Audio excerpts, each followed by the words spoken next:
नमस्कार, आप देख रहे हैं हमारा खास कार्यक्रम मुद्दा आज का। मैं हूं आपके साथ अमित शर्मा।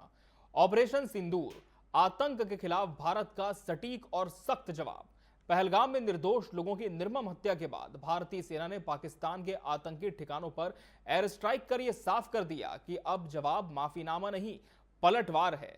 मुख्यमंत्री विष्णुदेव साय ने प्रधानमंत्री मोदी और बहादुर जवानों को धन्यवाद देते हुए इसे न्याय का विजय बताया। वहीं कांग्रेस के पीसीसी चीफ दीपक बैज ने भी सेना के शौर्य को सलाम किया और कहा, देश की एकता पर हमला करने वालों को मिलेगा मुंह तोड़ जवाब। तो सवाल यह है, क्या ऑपरेशन सिंदूर से आतंक को ठोस संदेश मिला? क्या देश की राजनीति अब राष्ट्रहित में एकजुट हो रही है? और क्या यह स्ट्राइक सिर्फ कार्रवाई नहीं, नया संकल्प है? शुरू करते हैं इस पर आज की बड़ी बहस टीवी 24 पर।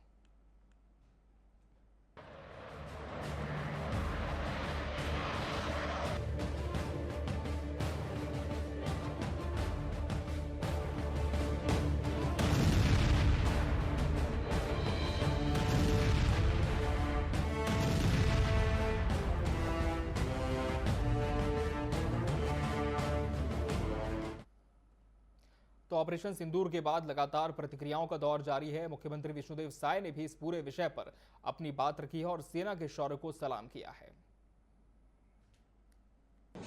जी बिल्कुल, इसके लिए तो हमारे देश के यशस्वी प्रधानमंत्री जी को धन्यवाद देना चाहेंगे, हमारे देश के सशस्त्र जवानों को धन्यवाद देना चाहेंगे।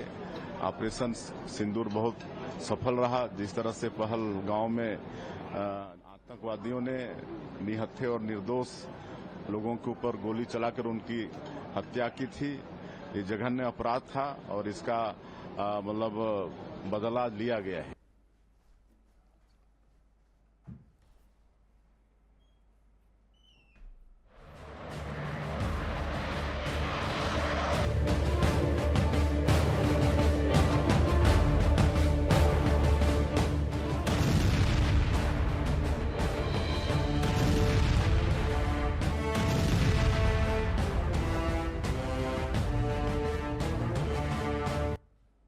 तो ऑपरेशन सिंदूर पर न सिर्फ बीजेपी बल्कि कांग्रेस भी गदगद है। कांग्रेस ने भी इस पूरे विषय पर अपनी राय रखी और सेना के जो जवान हैं उनकी बहादुरी को सलाम किया और उन पर गर्व व्यक्त किया। अगर भारत में घुसकर अगर कोई चुनौती देगा, अगर हमारे देश के आम नागरिकों को चोट पहुंचाने का कोई कोशिश करेगा, तो उसको तो मुंह तोड़ जवाब देना चाहिए और वो सेना ने किया। इसलिए सेना की वीरता और उनकी शौर्यता को बहुत बहुत बधाई और शुभकामनाएं। हम सब भारतीय पूरे एक साथ खड़े हैं। सेना ने आगे जो भी निर्णय ले, हमारी आर्मी जो भी कार्रवाई करे, उसके साथ हम बराबर साथ में खड़े हैं और निश्चित रूप से उनको मनोबल बढ़ाते हैं और उनकी वीरता और शौर्यता को बधाई और शुभकामनाएं।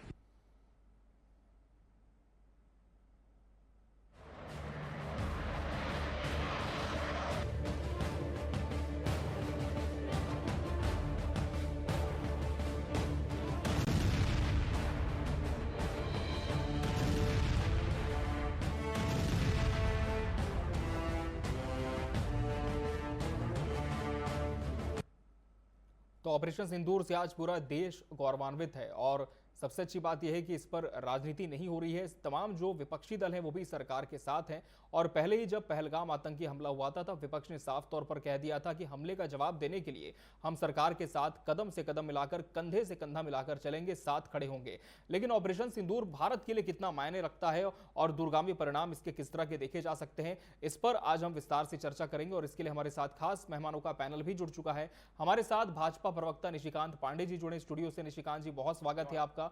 कांग्रेस प्रवक्ता अमित श्रीवास्तव जी इस चर्चा का अहम हिस्सा है। अमित जी, आपका भी बहुत बहुत स्वागत है। और इस तरह के मामलों के जानकार एक्टिविस्ट तापेश गुप्ता जी भी हमारे साथ स्टूडियो में है। तापेश जी, आपका भी बहुत बहुत स्वागत है। निशिकांत पांडे जी, निश्चित तौर पर गर्व की बात है हर भारतवासी के लिए कि जिस सिंदूर को लेकर कोहराम मचा था हमारे देश में, पहलगाम में जिस तरह से धर्म पूछकर उन व्यक्तियों को मारा गया, उनकी पत्नियों के सामने उन्हें मौत के घाट उतार दिया गया, तब से हर भारतीय यही सवाल कर रहा था कि आखिर इसका बदला कब होगा। और अब ये खबर जब सुबह सुबह सब तक पहुंची, जब 1:05 पर दरमियानी रात को ये पूरा हमला हुआ, 9 ठिकाने नेस्तनाबूद कर दिए गए पाकिस्तान के, तो कितना गर्व हर भारतवासी को इस पूरे विषय पर होना चाहिए और कितना बड़ा कदम आप मानते हैं इसे सेना का? अमित जी, आपको, बड़े भाई अमित श्रीवास्तव जी और तापेश गुप्ता जी को संध्या जोहार।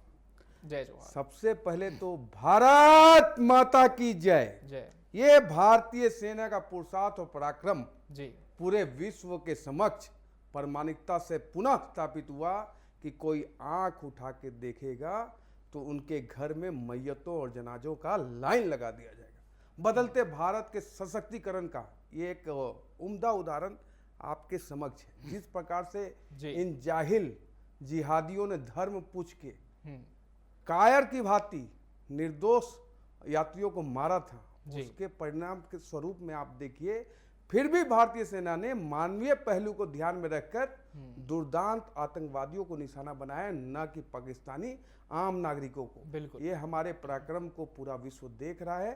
सर्वप्रथम तो पूरे भारत की सेना को, उनके पराक्रम को प्रणाम करते हुए आदरणीय नरेंद्र मोदी जी के नेतृत्व में ये भारत सरकार जिस प्रकार से अपने हुए हमले पे, जी देश की आत्मा पे हुए हमले का ये जो प्रतिशोध लिया गया है, ये प्रतिशोध अभी पर्याप्त नहीं है, क्योंकि ये जो जिहादी पाकिस्तान है ये अभी सुधरा नहीं है। अगर गलती से उसने इसका जवाबी कोई कार्रवाई किया, जिस प्रकार जी। से क्रॉस बॉर्डर फायरिंग चल रही है, तो अभी इसके और भीषण परिणाम देखने को मिलेंगे। लेकिन बहुत इसमें सबसे अच्छी बात जो निकल के आई अमित जी, कि जिस प्रकार से देश के विपक्षी दलों ने जी बिना किसी किंतु परंतु के, बिना प्रश्न के, बिना सबूत के इसको स्वीकार करते हुए भारतीय सेना के पराक्रम को प्रणाम कर रहे हैं, ये सबसे बड़ा मैसेज पूरे विश्व को जा रहा है। नहीं तो आपको याद होगा पुलवामा के बाद और एयर स्ट्राइक और सर्जिकल स्ट्राइक के बाद सबूत मांगने वालों की लाइन लगी हुई थी, जिसका उदाहरण लेके पाकिस्तान भारत सरकार से सवाल पूछता था।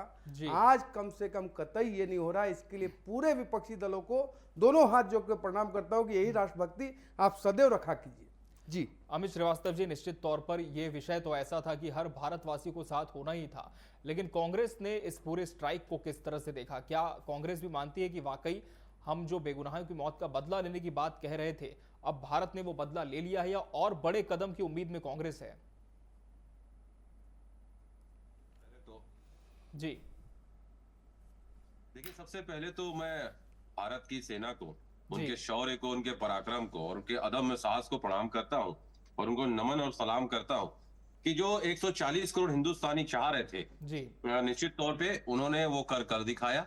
और आज मुझे लगता है कि जिस प्रकार से घटना कारित हुई थी और घटना किया गया था पाकिस्तान के द्वारा, और जिस प्रकार की कल घटनाएं हुई हैं, मुझे लगता है पूरे देश के आज लोगों के मन में कुछ शांति तो है, अभी पूरी शांति नहीं है, लेकिन मुझे ऐसा लगता है कि this is not the end, this is the beginning. और जिस व्यक्ति ने, जिसने भी ये मंसूबे तैयार किए थे कि हिंदुस्तान को नुकसान पहुंचाना है, तो क्या कि अब हिंदुस्तान को आप अगर हिंदुस्तान की तरफ आप टेढ़ी निगाहें भी देखेंगे तो हिंदुस्तान जो है वो घुस के मारने वाला हिंदुस्तान है। और निश्चित तौर पे मैं आपके माध्यम से कहना चाहता हूं कि लगातार जिस प्रकार से हमारे बहनों के 28-26 लोगों के वहां पर 26 लोगों की हत्या की गई थी, उसमें 2 विदेशी भी थे, तो आज कहीं ना कहीं उन परिवारों को भी न्याय मिला है, क्योंकि लगातार जिस प्रकार से कश्मीर और एक संदेश गया है कि वो जो मंसूबे लेके वो नापाक हरकत उन्होंने वहां पर की थी, पाक से आके नापाक हरकत की थी, और जिस प्रकार से हमने देखा था कि जो टूरिस्ट अपने परिवार के साथ वहां पर कश्मीर गए थे, एक संदेश जा रहा था कि पिछले साल 2.5 करोड़ से ज्यादा लोग कश्मीर घाटी में अपने परिवार के साथ सुख शांति के साथ घूमने गए थे। तो ये उनका एक मैसेज देना उनको जरूर था कि यहाँ पर अब सब कुछ ठीक नहीं है। लेकिन अब उन्हें समझ में आएगा कि जो हिंदुस्तान की तरफ टेढ़ी निगाहें देखेगा, वो निश्चित तौर पे उसका अंजाम भी ये होगा कि उसको खाक में मिला दिया जाएगा। तो मैं सबको, आज पांडे जी की बातों को मैं सुन रहा था, निश्चित तौर पे हम सब, हमारे देश के हमारे प्रधानमंत्री जी को हमारे नेता प्रतिपक्ष राहुल गांधी जी ने पहले ही कहा था कि सरकार जो भी कार्रवाई करेगी, बस आप कार्रवाई करिए, हम आपके साथ पूरी शिद्दत के साथ खड़े हैं। और मैं पुनः ये कहना चाहता हूं, हम अपने 140 करोड़ हिंदुस्तानी भाइयों को मैं कहना चाहता हूं, बहनों को कहना चाहता हूं कि हम इस मुसीबत की घड़ी में जो हमारे ऊपर जबरदस्ती डाल दिया गया था, नापाक इरादे जो उनके मंसूबे को तोड़ने के लिए जो भी हमारे जवानों ने किया है, उनके अदम्य साहस को और आप सबको मैं ये कहना चाहता हूं कि आने वाले समय में, अभी जिस प्रकार से मैंने कहा ना कि this is not the end, this is the beginning, तो कम से कम उनको कुछ रिलीफ जरूर मिला होगा। लेकिन हमारी तासीर ऐसी नहीं है, क्योंकि हम हिंदुस्तानी लोग हैं, हम वासुदेव कुटुंब को मानने वाले लोग हैं, हम शांति प्रिय हैं। और आज भी देखिए हमारे भारत से ये संदेश गया है कि हमें पाकिस्तानी नागरिकों से तकलीफ नहीं है, हमने वहां टारगेट किया है जहां पर आतंकवादी का होने का इनपुट था। ये बताता है कि हम किस संस्कार में पले बड़े हैं, हमें कैसी शिक्षा हमें दी गई है कि हमें वहां के नागरिकों को ये संदेश हमने दिया है कि देखिए हमारे देश ने संदेश दिया है और पूरे विश्व को जिस प्रकार से अपने साथ लेने का प्रयास भी किया गया है। और पूरे देश हर जगह ये जानते हैं, पूरा विश्व ये जानता है कि भारत एक शांति प्रिय देश है। लेकिन अगर भारत को कोई छेड़ने का प्रयास करेगा, अगर हमारे किसी भी 140 करोड़ हिंदुस्तानी में निश्चित तौर पर, लेकिन तापेश गुप्ता जी 15 दिन पहले की घटना और 25 मिनट में ताबड़तोड़ जिस तरह से भारत ने हमले किए हैं, मिसाइल्स दागी है और तमाम जो ठिकाने थे उन्हें जमींदोज कर दिया आतंकियों के, लेकिन क्या वाकई ये पूरी शांति नहीं है जैसा कि अमित श्रीवास्तव जी कह रहे हैं? क्या अभी भी कोई बड़ी रणनीति तैयार हो रही होगी जिसका हमें इंतजार करना होगा? देखिए, तो ये बहुत बड़ी रणनीति तो पहले ही ऑपरेशन सिंदूर ने बता दिया जी कि हमारे सोचने का राजनीतिक और कूटनीतिक दृष्टिकोण एक व्यापक है। ये हिंसक नहीं है जी, ये बदले की भावना नहीं है, बल्कि एक सुशासन को स्थापित करने की कोशिश है जी। जब हम पूरे विश्व को एक परिवार मान रहे हैं, उस बीच में परिवार का कोई आतंकी निकल आता है तो उसे कैसे ठीक करना है और उसे कैसे सबक सिखाना है, ये इन्होंने तय किया जी। जिस दिन घटना घटी पुलवामा में, उसी दिन हमने तय कर लिया था कि हमको इसका हिसाब चुकाना है, अर्थात उनको सबक सिखाना है कि अब ये हिंसा बंद करे, आतंकवाद बंद करे, अन्यथा इसके घातक परिणाम होंगे। एक बार हमने घुस के मारा जी, और दोबारा जब चेतावनी दी तो इनके मन में धारणा थी कि जल थल नभ से हम कहीं पे मानव सहित कोई यान लेके घुसेंगे और ऐसा आक्रमण करेंगे। किंतु कूटनीतिक दृष्टिकोण से जिस प्रकार से युद्ध के पूर्व की सूचनाएं जारी हुई, जिस प्रकार के संसाधनों का विस्तार हुआ, जिस प्रकार से सेनाध्यक्षों की बैठक हुई, प्रधानमंत्री और रक्षा मंत्री, गृह मंत्री सब बैठ के निर्णय लिए, राष्ट्रीय सुरक्षा परिषद की बैठक हुई, तो पाकिस्तान के दिमाग में बात गहर हो गई कि अब भारत हम पे आक्रमण करेगा। भारत आक्रमण के सिद्धांत पर आधारित नहीं है। जिन स्रोतों से आतंकवाद जन्म ले रहा है उसको जड़ से मिटाना हमारा संकल्प है, और उसी को मोदी जी ने आज इल्जाम दिया और अपने नेतृत्व में रखते हुए सेना को फ्री हैंड देते हुए एक कुशल योद्धा का परिचय दिया है। आज सिर्फ उन्हीं स्थानों पर बम गिरा है, उन्हीं स्थानों पर आक्रमण हुआ है जहां पे आतंकियों का बसेरा था, वो बसेरा उजाड़ा गया है। इससे कोई उंगली नहीं उठा सकता, इवन पाकिस्तान भी इस चीज़ को नहीं कह सकता। और भारत ने आक्रमण करने के पश्चात विश्व के सभी सक्षम और आवश्यक पहलुओं को सूचित किया गया कि हमने इतने बज के इतने मिनट में ऐसा ऑपरेशन किया है जी। अब इससे बड़ी बात क्या होगी कि हमने पूरी पारदर्शिता और ईमानदारी से सही जगह पर आक्रमण करके अपनी कुशल योद्धा की क्षमता को प्रदर्शित किया, और यह भी बताया कि विश्व में आतंकवाद को समाप्त करने की ताकत किसी में है तो वो भारत में है। अब तक के लोगों को यह लगता था आतंकवाद को भारत सहता था, अब भारत नहीं सहेगा, अब सर के ऊपर से पानी बह गया है। हमने पानी भी रोका, हमने इलेक्ट्रॉनिक सर्विसेज जो उनकी थी उनको रोका ताकि शांति व्यवस्था कायम हो। हमने आक्रमण का कोई रुख नहीं अपनाया, युद्ध की कोई पृष्ठभूमि नहीं बनाई। आज युद्ध का मतलब होता है आर्थिक नाकेबंदी करके उन चीजों को अपने कब्जे में करना। हमने आर्थिक नाकेबंदी के नाम पर अपने संबंधों को पाकिस्तान के साथ विड्रॉ किया, उसके सिवाय हमने कोई ऐसा क्षति पहुंचाने वाला कार्य नहीं किया।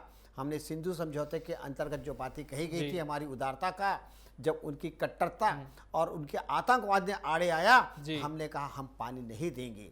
हमने शालीनता को रुख अपनाया, हमने तुरंत हथियार नहीं उठाया, हमने उन ठिकानों का पता लगाया जहां ये आतंकी जन्म लेते हैं और उनकी जन्मभूमि को नष्ट करने की कोशिश किया, ताकि आतंकवाद का विश्व स्तर पे जो प्रचार प्रसार हो रहा था उसको एक संदेश जाए कि अब ये ऐसा नहीं चलेगा।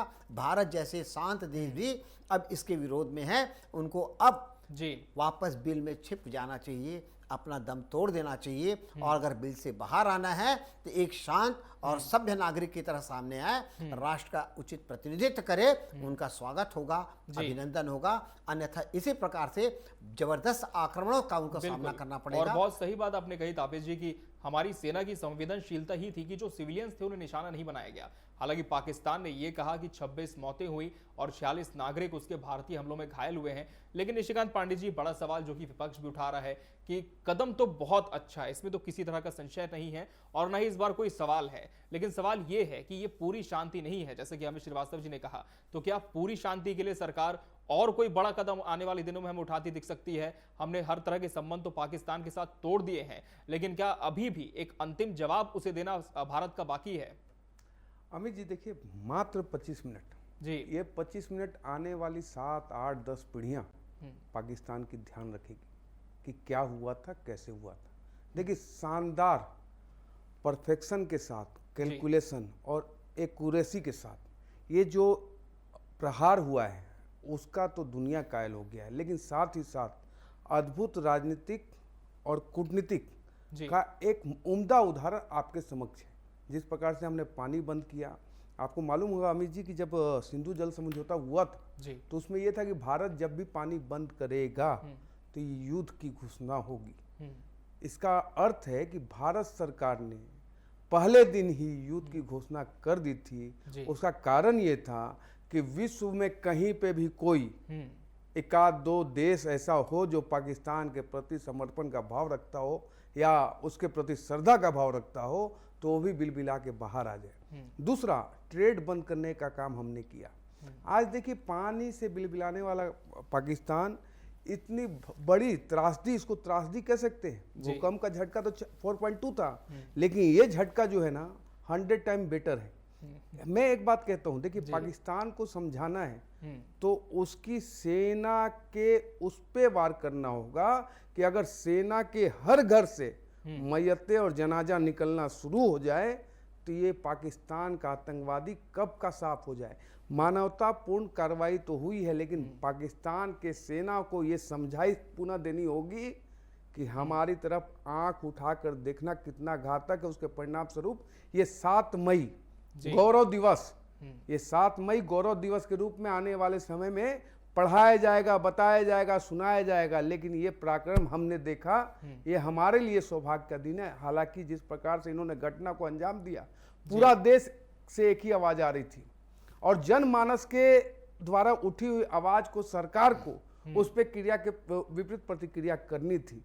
लेकिन फिर भी मानवता के पहलू को ध्यान में रखते हुए सिर्फ आतंकवाद के ऊपर निशाना किया गया है। लेकिन सनद रहे, हमारे लिए कोई बंदिशी नहीं है, ये हमारे संस्कार हैं। इस बात से मैं सहमत हूं अमित श्रीवास्तव जी से कि वसुदेव कुटुंबकम का भाव भारत लेके चलता है, लेकिन हमने कभी भी युद्ध को पीठ नहीं दिखाई। अगर युद्ध थोपा जाएगा तो कल के डेट में ये पाकिस्तान नाम का देश विश्व के नक्शे से साफ हो जाएगा। ये भी फुर्सत हमारी सेना में है, हमारे भारत के 140 करोड़ लोगों में है। इसलिए मैं कहता हूं कि देखिए, आपके माध्यम से जितनी भी बातें हुई, भारत की सेना का पराक्रम तो है जी, भारत के सशक्त होने का प्रमाण है आपके समक्ष। देखिए, जब देश का नेतृत्व करता, अगर राष्ट्र प्रथम के भाव से आगे बढ़ता है और पूरा देश का कोटि कोटि व्यक्ति इस बात का विनती कर रहा था आदरणीय मोदी जी से कि मोदी जी इन दुर्दांत आतंकवादियों पे शानदार प्रहार हो, और प्रहार आपके समक्ष है। तो मैं आपके माध्यम से आदरणीय मोदी जी को प्रणाम करता हूं कि आपके पुरुषार्थ का कोई सानी नहीं है जी। इस प्रकार से कोई भी देश भारत के ऊपर आंख उठाए, उनकी आंखें निकालनी ही चाहिए। ये टिट फॉर टेट होगा ही होगा। अब भी अगर पाकिस्तान नहीं सुधरता तो भारतीय सेना का पराक्रम आपके समक्ष है। बिल्कुल। अमित श्रीवास्तव जी, भारतीय सेना के पराक्रम पर ना ही कोई सवाल है, ना संशय है, लेकिन यहां पर एक सवाल यह है कि भारत सरकार ने जो रणनीति अपनाई, जिस तरह की स्ट्रेटजीज उनकी थी और जो कदम पाकिस्तान के खिलाफ हमने उठाने शुरू किए पहलगाम हमले के बाद, क्या मानते हैं वो काफी थे या फिर कुछ और ठोस भी होने की आवश्यकता आप सरकार के माध्यम से देखते हैं? देखिए, 2 चीज अमित जी, मैं आपकी बातों को सुन रहा था। आपने कहा कि उन्होंने कहा, जैसा हमने अभी आपके समक्ष कहा था कि हमने वहां पर आतंकवादी ठिकानों पे हमने स्ट्राइक की और हम कामयाब रहे। लेकिन जिस प्रकार से पाकिस्तान पूरी हमले के बाद कारगिल हमले के बाद, पुलवामा हमले के बाद, अमरनाथ हमले के बाद, जी। पठानकोट हमले के बाद, संसद हमले के बाद, अक्षरधाम के बाद, कश्मीरी कई बार हमले के बाद और पहलगाम हमले के बाद हमेशा नापाक हरकत करके वो बचने का प्रयास करता है। तो जो कहते हैं ना, कहते हैं ना, इस आंधी के ना पर तौला जाएगा, और जो खुश है कि हमसे अब लब ना खोला जाएगा, जी। उनसे जाके कह दो हम तूफानों से डरने वाले नहीं, हम भारतीय हैं, कातिल को मरते दम तक कातिल ही कहा जाएगा। क्या और मैं बात आपके माध्यम से कहना चाहता जी। हूं, मैं अब जो वक्तव्य मैं दूंगा वो अमित जी, वो आपका वक्तव्य है, वो अमित श्रीवास्तव जी का वक्तव्य, अमित श्रीवास्तव का वक्तव्य है, अमित शर्मा का वक्तव्य है, निशिकांत पांडे जी का वक्तव्य होगा और गुप्ता जी का वक्तव्य होगा। कहते हैं ना कि हमने कई फैसले इस दौर में निराले देखे हैं, और भारत हमारी सरजमी है, हम चारों बैठे हैं, हमारा ये दायित्व है कि आज जब भारत मुसीबत में आए, जब हमारे देश के ऊपर कोई नापाक हरकत करने का प्रयास करे या अगर नजर टेढ़ी भी करे, तो हम उनको कहना चाहते हैं कि भारत हम सबकी सरजमी है जी, और हमारी सरजमी है। आजा आजा दिल चीर कर दिखाऊं, हम दिल चीर कर तुझे दिखाते हैं अपने वतन का नक्शा। हमारी सांसों में भारत की, मेरे सांसों में भारत समाया हुआ है। हमारे समाज, मैं पुनः कहना चाहता हूं कि हम सबके, अगर कहते हैं ना कि हम सबकी सांसों में भारत बसा हुआ है, ये पाकिस्तान को समझना पड़ेगा कि अगर भारत के नागरिक के किसी के ऊपर भी अगर आपने कुछ भी गलत कायराना हरकत करने का प्रयास किया, तो 140 करोड़ हिंदुस्तानी राजनीति वक्तव्य होगा, मैं पांडे जी से लड़ लूंगा, पांडे जी मुझसे लड़ लेंगे, बिल्कुल हम आपस में, हम अगर हमारा कोई डिफरेंसेस होगा हम लड़ लेंगे। बात जब निशिकांत पांडे जी की आएगी और उनके साथ गलत होगा, और भारतीय होने के नाते कोई दूसरा देश का व्यक्ति अगर गलत करेगा, तो सबसे पहला व्यक्ति अगर कोई खड़े होगा पांडे जी के साथ, तो अमित श्रीवास्तव। और मुझे पूर्ण विश्वास है अगर मेरे साथ कोई गलत करेगा तो निशिकांत पांडे जी खड़े होंगे। आज इस विषम परिस्थिति में 140 करोड़ हिंदुस्तानी हम साथ में हैं, और मैं फिर कहना चाहता हूं कि अब समय आ गया है कि उनको भी समझाना पड़ेगा कि कहते हैं ना कि मैं बार बार कहता हूं कि action speak louder than words. तो हमने कल एक्शन किया, लेकिन मैंने कहा ना, this is not the end.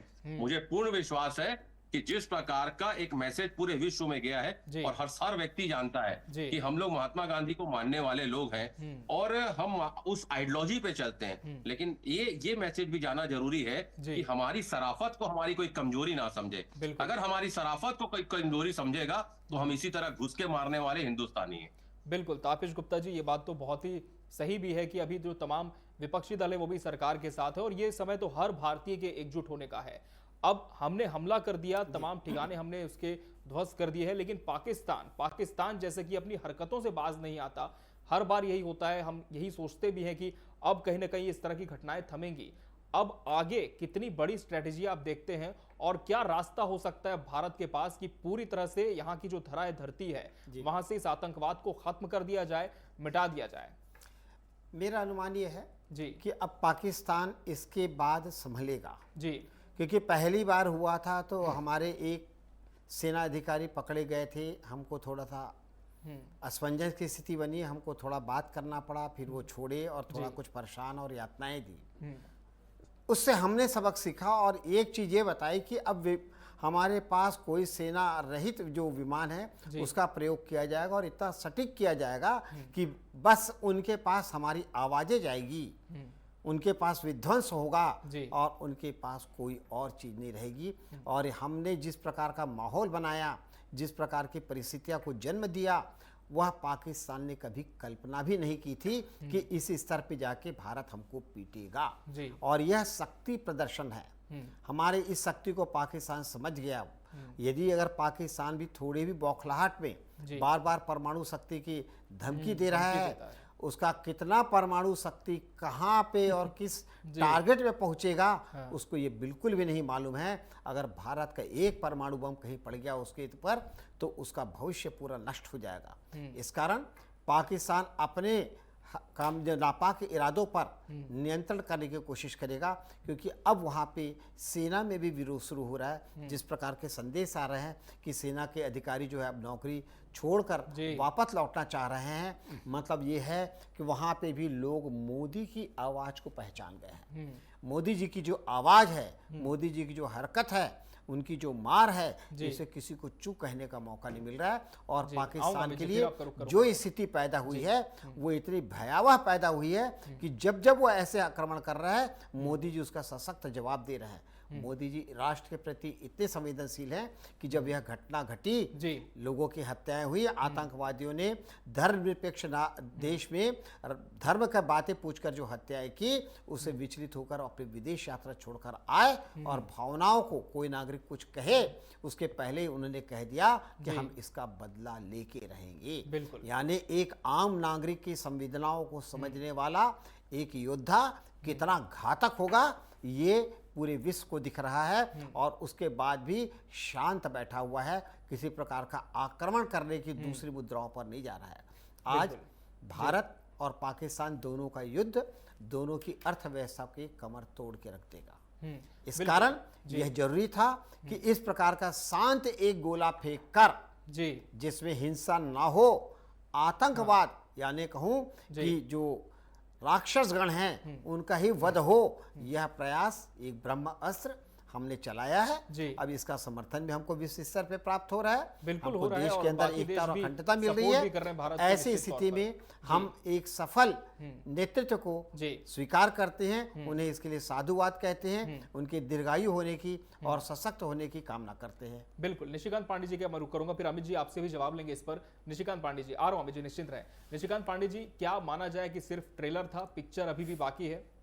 बिल्कुल अमित जी, अशोक वाटिका को उजाड़ते समय जिस प्रकार से हनुमान जी ने कहा था, जी। जिन मोही मारा तीन मोही मारे, मतलब जिसने हमको मारा हमने उसको मार दिया। हमारा पाकिस्तान के किसी आम जनता से लेना देना नहीं है, लेकिन पूरे विश्व को हमने संदेश क्या दिया इससे, समर्थ को नहीं दोष को सही। जो सामर्थ्यवान है उसने पूरे देश को बताया, विश्व को बताया कि हम पे हुए हमले का प्रहार और जवाब हम देंगे, जिसमें होगा दम आए सामने। देखिए जिस प्रकार से पाकिस्तान आप देख रहे होंगे कि पिछले एक दो साल से 3 साल से जी। गृह युद्ध में घिरा हुआ है। अफगानिस्तान हो या ईरान का हमला हो, उसके साथ साथ बलोच के जो आवाम है, आपने देखा होगा जो पाकिस्तान हमारा प्लेन हाईजैक करता था, उस पाकिस्तान के ट्रेन हाईजैक करने वाले बलोच आवाम। तो जनता के बीच में जो पाकिस्तान का एक वो है मैसेज कि जो देश आटा नहीं दे पा रहा, महंगाई दर सबसे आगे है, तो जनता के ध्यान को भटकाने के लिए ये एक दुस्साहस पुनः उसने कर लिया।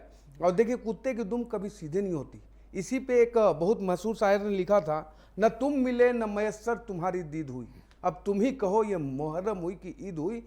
पाकिस्तान को ये अंदाजा था, कोई अगर कहे कि उसको अंदाज नहीं है कि भारत पलटवार करेगा तो ये उसकी मूर्खता होगी, लेकिन जनता के बीच में ध्यान भटकाने के लिए उसने एक ऐसा कुत्सित प्रयास किया जिससे भारत के 26 और नेपाल के 1 नागरिक की मौत हो गई और इतनी बड़ी घटना का अंजाम दिया गया। उसका परिणाम स्वरूप पाकिस्तान को ये जवाब दिया गया। लेकिन इस भिखारी पाकिस्तान को ये समझ में आना चाहिए कि अगर युद्ध का आगाज हुआ जी तो परिणाम स्वरूप पाकिस्तान का साफ होना तय है। अभी वक्त है संभल जाए।